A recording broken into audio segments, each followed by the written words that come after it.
നഗരസഭയുടെ നേതൃത്വത്തിൽ കർഷക ദിനം വിപുലമായി സംഘടിപ്പിച്ചു. പെരിന്തൽമണ്ണ നഗരസഭാ കൗൺസിൽ ഹാളിൽ നടന്ന പരിപാടി നജീബ് കാന്തപുരം MLA ഉദ്ഘാടനം ചെയ്തു. കൃഷിയിലും വലിയ തോതിൽ മാറ്റം ഉണ്ടായിരിക്കുന്നു.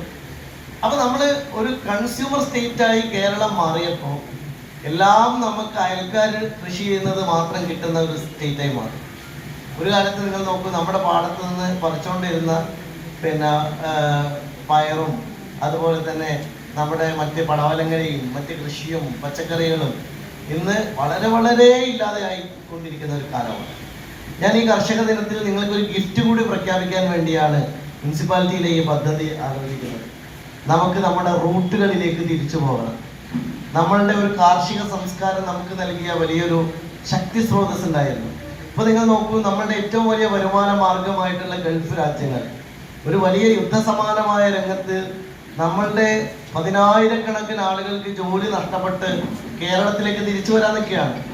ഈ ഘട്ടത്തിൽ നമുക്ക് നിങ്ങളുടെയും എൻ്റെയൊക്കെ ജീവിതത്തെ നമ്മളാൽ തന്നെ നിലനിർത്തേണ്ട ഒരു ഇക്കോണമിയെ കുറിച്ച് നമ്മൾ ആലോചിക്കേണ്ട ഒരു സാഹചര്യമാണ്. നാടിന്റെ കാർഷിക മേഖലയെ ശക്തിപ്പെടുത്തുന്നതിൽ കർഷകർ വഹിക്കുന്ന നിർണായക പങ്കിനെ കുറിച്ച് ചടങ്ങിൽ പങ്കെടുത്തവർ സംസാരിച്ചു.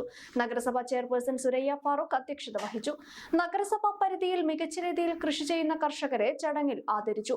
വിവിധ കാർഷിക മേഖലകളിൽ മികച്ച പ്രവർത്തനം കാഴ്ചവെച്ച കർഷകരെ പൊന്നാട അണിയിച്ചാണ് ആദരിച്ചത്. ഈ ചെറുപ്രായത്തിൽ തന്നെ മത്സ്യകൃഷി, പച്ചക്കറി കൃഷി,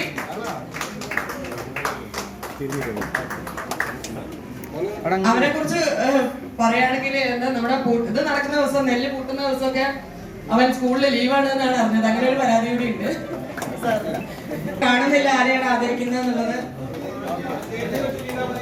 സ്റ്റേജിൽ സ്ഥലമില്ല. മികച്ച കർഷകൻ സൈതലവി, പച്ചക്കറി നെല്ല് മെനക്കൽ, മികച്ച കർഷകൻ.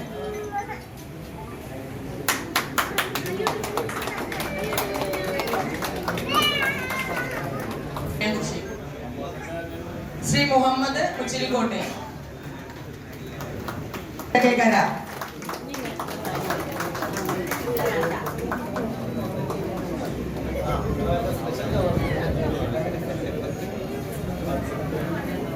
നഗരസഭാ വൈസ് ചെയർമാൻ ഫസൽ മുഹമ്മദ്, നഗരസഭാ കൗൺസിലർമാർ, കൃഷി വകുപ്പ് ഉദ്യോഗസ്ഥർ, നഗരസഭാ ഉദ്യോഗസ്ഥർ, വിവിധ കർഷക സംഘടനാ പ്രതിനിധികൾ തുടങ്ങിയവർ ചടങ്ങിൽ പങ്കെടുത്തു.